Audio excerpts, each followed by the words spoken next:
लगाइदिए, बत्ती बल्यो र हेलो एभ्रिवान, तपाईहरुलाई स्वागत छ इलेक्ट्रिसियन प्रकाश ब्लगमा। म तपाईहरुलाई जेरो लेभलदेखि हेरो लेभलमा पुर्याउने कोसिस गर्दैछु हैन।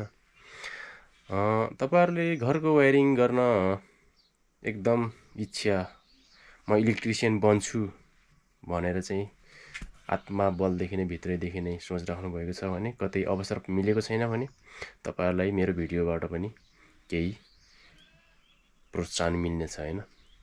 र मेरो भिडियो हेर्दै हुनुहुन्छ भने मन पर्छ भने लाइक, कमेन्ट, शेयर, सब्स्क्राइब गरिदिनु होला भन्दै म तपाईहरुलाई एउटा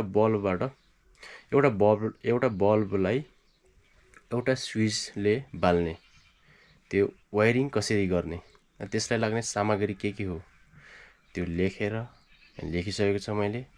र सामग्री के चाहिन्छ भनेर मैले पहिलो भिडियोमा चाहिँ यो राख्ने छु र म भिडियो बनाउँदै जाँदा स्टेप बाइ स्टेप गरेर अर्को भिडियोमा दुईटा बल्बलाई दुईटा स्विचले कन्ट्रोल गर्ने भिडियो बनाउने छु र त्यस्तै तीनटा स्विचले तीनटा बल्ब कन्ट्रोल गर्ने र 5 पिन सकेटलाई कसरी कन्ट्रोल गर्ने, जोड्ने भनेर म तपाईहरुलाई प्रत्येक भिडियोमा सिरिज बाइ सिरिज गरेर तपाईहरुलाई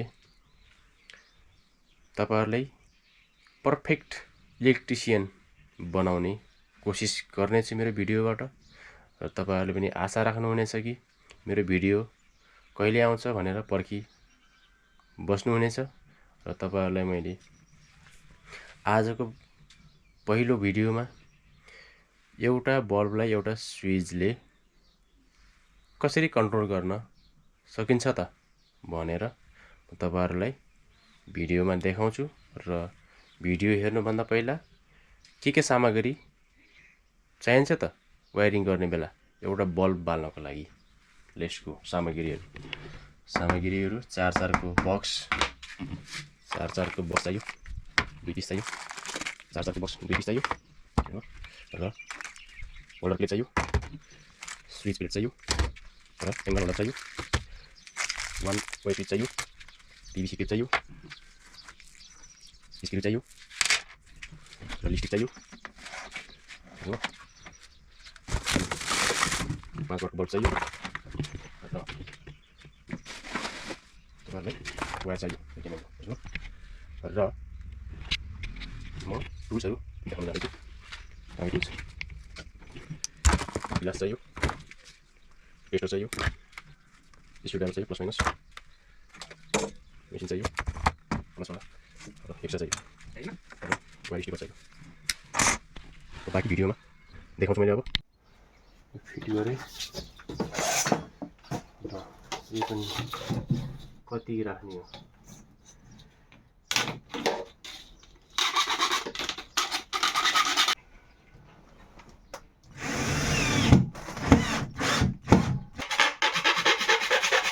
स्विचको लागि।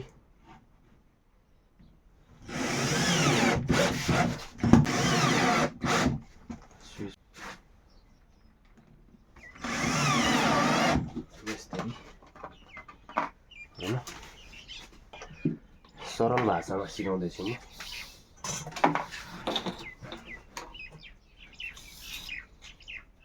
र नापेर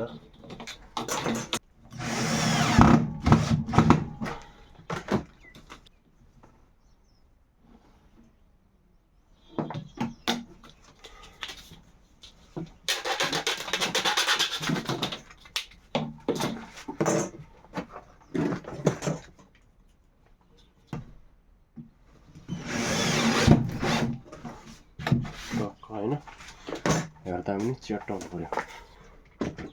यसलाई अब म फिट गर्न जाँदैछु। वायर कहाँ गयो? यो न्युट्रल तार भइगयो। यो पोइन्टलाई चाहिँ मैले फेस तारको लागि प्रयोग गर्दैछु, बुझ्नु। अब मैले फेस तार मैले मेन तार यहाँ हाल्छु। मैले न्युट्रल चाहिँ सिधै माथि र यो दुईटैलाई मात्रै सिधाइदिएँ मैले। यो चाहिँ होल्डरमा भइगयो र बाँकी फेज तारलाई कमाउनु गर्छु नछेउ न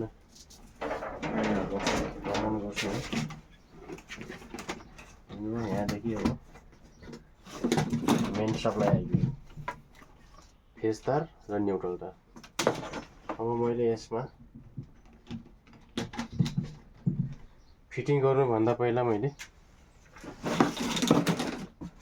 क्याप लगाएँ मैले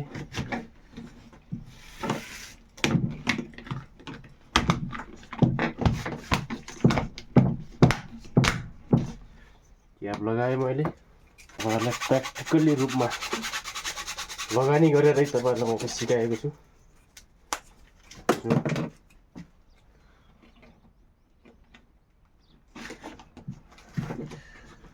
कटिङ मिलेन अलि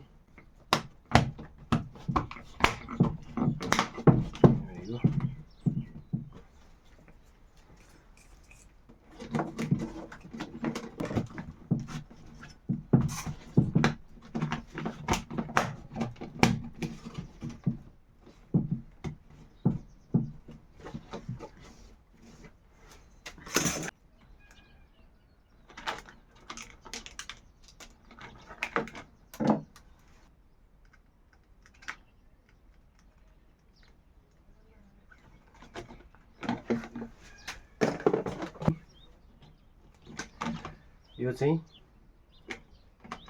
लाइन तार मेन सप्लाई यो चाहिँ हाफ फेज हैन यसलाई कनेक्सन गर्नु पर्यो र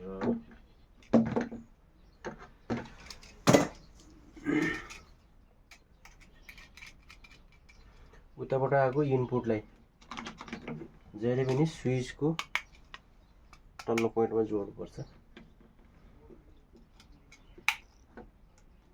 र जहिले पनि फेज तारलाई स्विचमै कनेक्सन गर्नुपर्छ ताकि स्विचले काम गरोस्, करेन्टलाई रोक्ने काम गरोस्। जस्तै यो न्युट्रल तारलाई स्विचमा काम गर्यो भने होल्डरमा करेन्ट आइराख्छ, त्यस्तो गर्नु हुँदैन। त्यही भएर फेज तारलाई चाहिँ जहिले पनि स्विचकै टर्मिनलमा जोड्नुपर्छ। र फाइनली यो भयो हैन। आजको भिडियोमा एउटा स्विचबाट एउटा बल्ब कसरी बाल्ने वायरिङ सहित मैले चिटिक्क पारामा वायरिङ गरेको छ। सुहाउँदो पनि हुनुपर्छ वायरिङ गर्दाखेरि, लिस्टिक वायरिङ गर्दाखेरि, बुझ्नुभयो। र अब म यसलाई फिट गर्न जाँदैछु।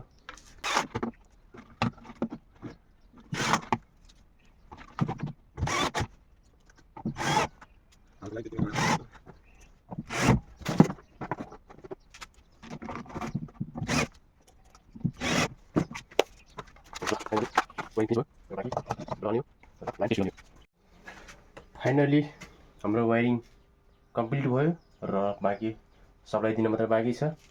र मैले सप्लाई दिएँ, बत्ती बल्यो र आजको हाम्रो वायरिङ सकिएको छ।